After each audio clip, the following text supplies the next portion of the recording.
নমস্কাৰ কৃষক বন্ধুসকল, আসাম এগ্ৰিকালচাৰ টিপছ ইউটিউব চেনেললৈ স্বাগতম জনাইছোঁ। কৃষক বন্ধুসকল, মই আচলতে কেইদিনমান সময় পোৱা নাই, যাৰ কাৰণে ভিডিঅ' দিব পৰা নাই।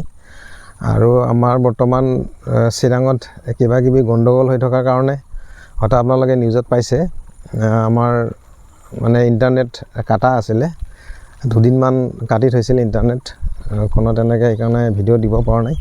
কৃষক বন্ধুসকল, 2-4টা কথা কোৱাৰ কাৰণে একচুৱেলি আজিৰ সৰু ভিডিঅ'টো মই প্ৰস্তুত কৰিলোঁ, একেবাৰে সৰু। তাৰমানে এই মই বেঙেনা খেতি যে কৰিছোঁ, এইটো মালচিং পদ্ধতিত চাওক, এইবিলাক পুলি লগালোঁ, কিন্তু তাৰ পিছৰ পৰা এনেকুৱা হৈছে, বৰষুণ ধাৰাসাৰ বৰষুণ পৰি আছে, নেৰানেপেৰা বৰষুণ পৰি আছে, গতিকে মই ইয়াৰ কোনো ট্ৰিটমেণ্ট কৰিব পৰা নাই। আৰু গছবিলাক আপোনালোকে চাওক, গছবিলাক অলপ দীঘল হৈছে, ডাঙৰে হৈছে। অলপ আগতে লগাব লাগিছিল, কিন্তু সেই পানী কৰি মাটি যিহেতু শুকান আছিল, মই বেড বনাব পৰা নাছিলোঁ, মানে পুলিবিলাক ৰোপণ কৰা তেনেকুৱা চান্সে পোৱা নাছিলোঁ। অৱশেষত লগালোঁ, কিন্তু অলপ দীঘল হ'ল, একো নাই। যিহেতু মই সেইবিলাক দিব লাগিব, প্ৰতিটো গছতে ছাপৰ্টিং তেনেকৈ দিব লাগিব।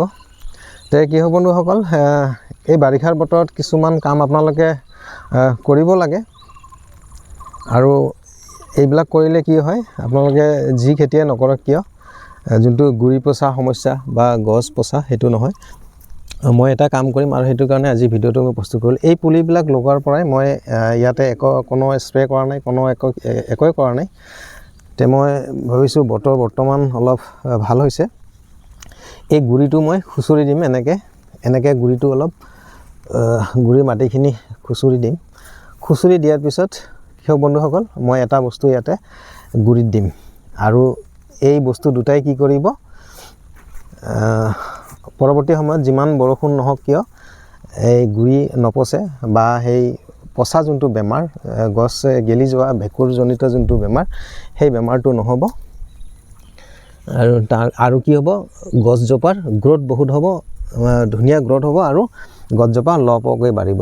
তাৰ কাৰণে মই কি কৰিম, এই গুৰিতে মই এটা দ্ৰৱণ বনাম। দ্ৰৱণটো হৈছে হিউমিক এচিড থাকিব, 98% যোনটো হিউমিক এচিড, এই হিউমিক এচিড মই ল'ম প্ৰতি লিটাৰ পানীত 4 গ্ৰাম, আৰু এটা ফাংগিচাইড ল'ম, ভেঁকুৰনাশক ল'ম, সেইটো ল'ম ৰক' প্ৰতি লিটাৰ পানীত ল'ম মই 3 গ্ৰাম। লৈ কি কৰিম, ইয়াতে ড্ৰিঞ্চিং কৰিম। ড্ৰিঞ্চিং মানে এই যোনটো মই ঘোল বনাম পানী দি, সেইবিলাক প্ৰতিটো গছৰ গুৰিত 250 ml মান মই ইয়াতে দি দিম, যাতে এই গুৰি মাটিখিনি জিকাকৈ দি দিম। ফলত কি হ'ব, এই গছবিলাকৰ গ্ৰ'থ ধুনীয়া হ'ব। আৰু যিহেতু এটা ভেঁকুৰনাশক মই তাতে মিক্স কৰি দিম, ৰক', এইটো মই স্ক্ৰীণত দিছোঁ, সেই ৰক'। আপোনালোকে যদি ৰক' নাপায়, আপোনালোকে ৰেডমিল গল্ডো দিব পাৰে, একো নাই।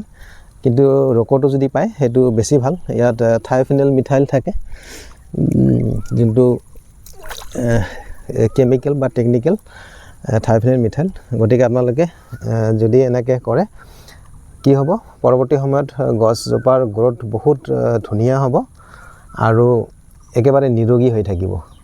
মানে এই পানীৰ বতৰত, বিশেষকৈ বাৰিষা বতৰত কি হয়, বিভিন্ন খেতিবিলাকত আমি গুৰি পচা বেমাৰ আমি দেখিবলৈ পাওঁ, এনেকৈ হয়তো বহুত গছ নষ্ট হয়।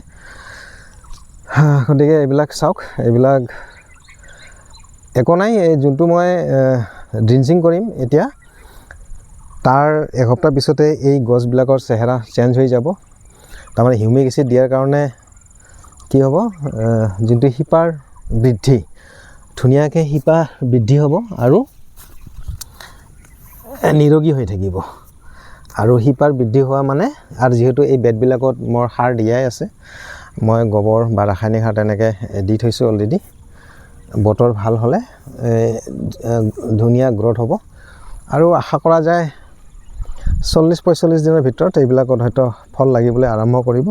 গতিকে এইবিলাকৰ ডিটেইলছ ভিডিঅ' পৰৱৰ্তী সময়ত মই আপোনালোকক জনাই থাকিম। হয়তো কি ভেঁকুৰনাশক স্প্ৰে কৰোঁ, কি কীটনাশক স্প্ৰে কৰোঁ, সেইখিনি কথা মই অৱশ্যে আপোনালোকক জনাম। আৰু কৃষক বন্ধুসকল এইবিলাক বেঙেনা যেতিয়া বজাৰত উঠিব আজিৰ পৰা 1 মাহ 1.5 মাহ পিছত তেতিয়া ভৰ বাৰিষা হ'ব আৰু এই বেঙেনাৰ দাম প্ৰতি কেজি নহ'লেও 50-60 টকাটো ভুলে নাই, বেছি হ'ব পাৰে 70-80 টকা হ'ব পাৰে, কিন্তু 50 টকাটো মিনিমাম।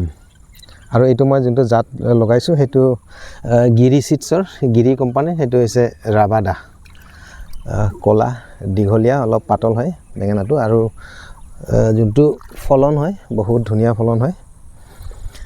কৃষক বন্ধুসকল কোনোবা যদি নতুনকৈ মোৰ চেনেলৰ ভিডিঅ' চাই আছে আপোনালোকে এনেধৰণৰ খেতি সন্দৰ্ভীয় ভিডিঅ' চাই থকাৰ কাৰণে আপোনালোকে চেনেলটো ছাবস্ক্ৰাইব কৰি ৰাখিব আৰু আজিৰ ভিডিঅ'টো যদি ভাল লাগে আপোনালোকে ভিডিঅ'টো লাইক কৰিব।